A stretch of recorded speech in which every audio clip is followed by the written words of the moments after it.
Hello, Christina Resso. Thanks for tuning in to this video. Happy Tuesday to each and every one of you. Hope you all are doing well.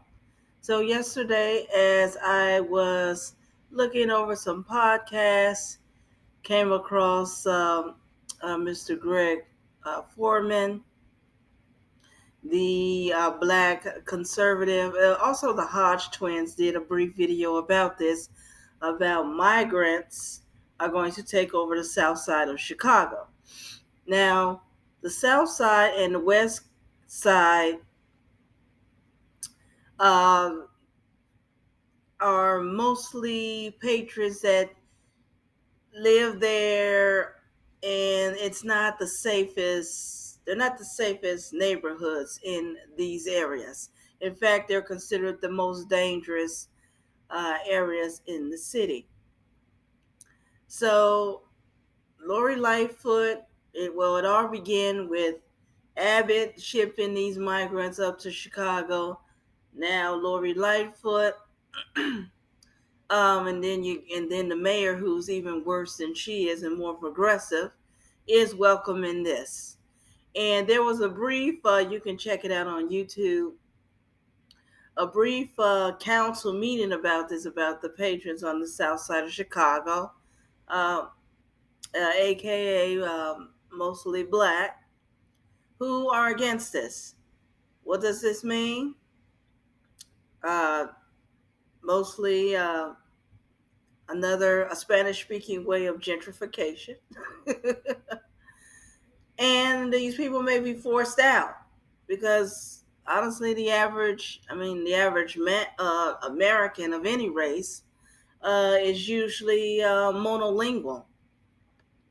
So they won't be able to communicate with these migrants. Spanish speaking supermarkets have family up there as well. They can't call me to translate everything that's going on wherever they go about.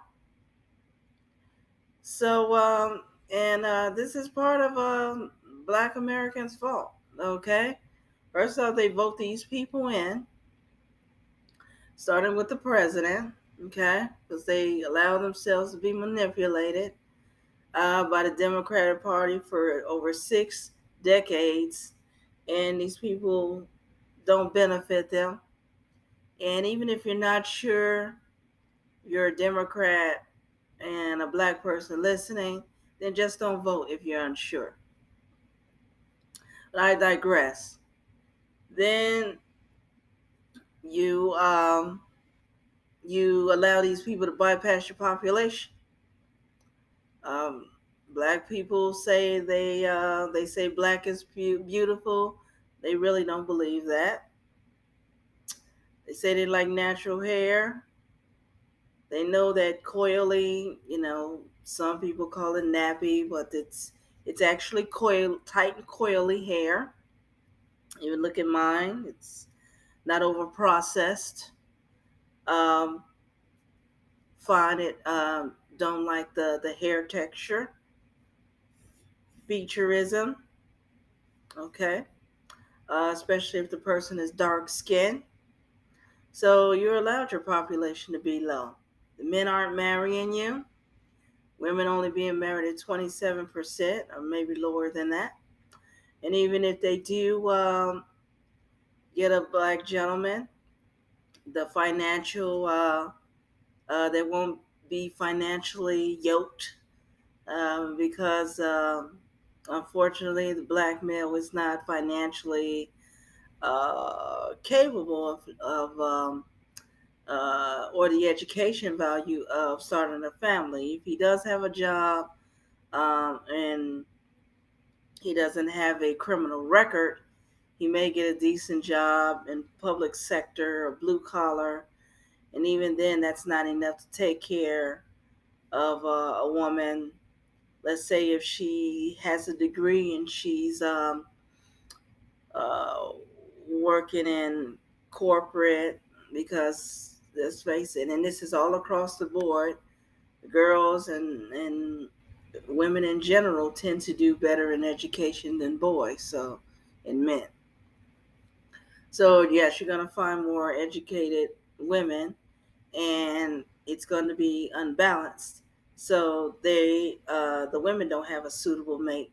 There was recently, in fact, and it's still going viral, of an interview where a young lady, a beautiful young lady that's pushing 40, by the name of Ebony Williams, who had an interview with Oprah's old patrons. She had a TV show, Ayanla or something like that, and they got into it simply because Ebony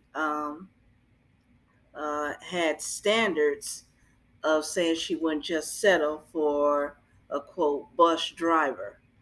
And then that's her decision. But people, unfortunately, people were triggered because the way the culture is, black women, the only demographic that should settle and be, I guess, this notion to be glad somebody um, has your attention, or be glad you have somebody, okay, so to speak.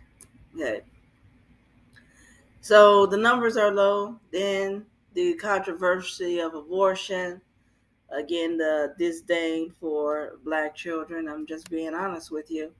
And I can talk about it because I grew up with these people. And I, come from that racial background and experiencing that myself of, one little coil, in the corner, and, they ready to panic and throw a processor at a 2-year old's head. I mean, it's really ridiculous.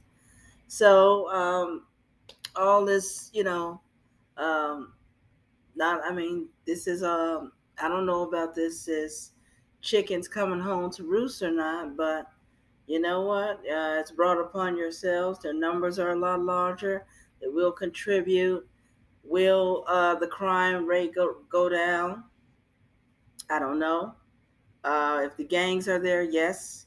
Um, if it's overpopulated, Mexican kids or other will bully the black kids.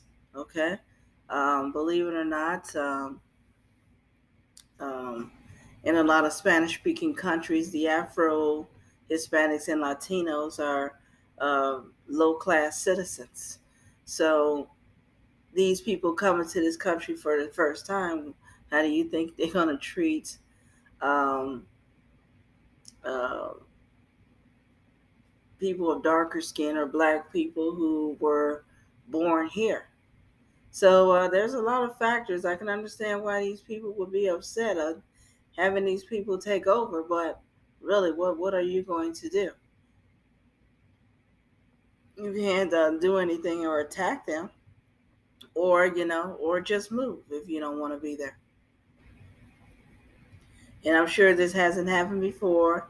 Just like there was ethnic cleansing in a lot of suburban neighborhoods, as blacks were moving in, and probably some other non-whites were moving in. And as they got to a certain percentage, the white neighbors moved out, and then the neighborhood changed. So it's interesting what's going to happen. Also, my condolences to the brave Chicago cop that was recently deleted by some robbers that hopefully they catch. And I think they already have, but as she was coming home, I think she already had beef with some people. And I think I probably briefly mentioned this yesterday in my last video, I don't know. Ariana, I believe, or Preston was her name. So, and she worked in the 5th precinct. And why she chose to stay in that neighborhood, again, this being on the south side, probably like over 10 blocks where I grew up, I wouldn't know. Because even when I was able to have a decent job, I moved away. And especially as a woman, and I used to come home at 10:30, arrive home at 10:30 at night, 9:30, 10:30 at night at home. So once I made some enough money, I moved away from there and found a spot where I made enough to support myself. I mean, these are just some things to consider. So that's all I have on my heart. Trying out this new camera. Let's see how it works out. I like the way it looks so far, so I can be able to edit a lot better. So let's see how that works. Again, this is Christina Red Soul. Excuse me. Pray for our nation. Pray for our brothers and sisters under the persecuted church. And the Lord bless you, keep you, and may His light shine upon you. And I'll talk to you as soon as God wills it.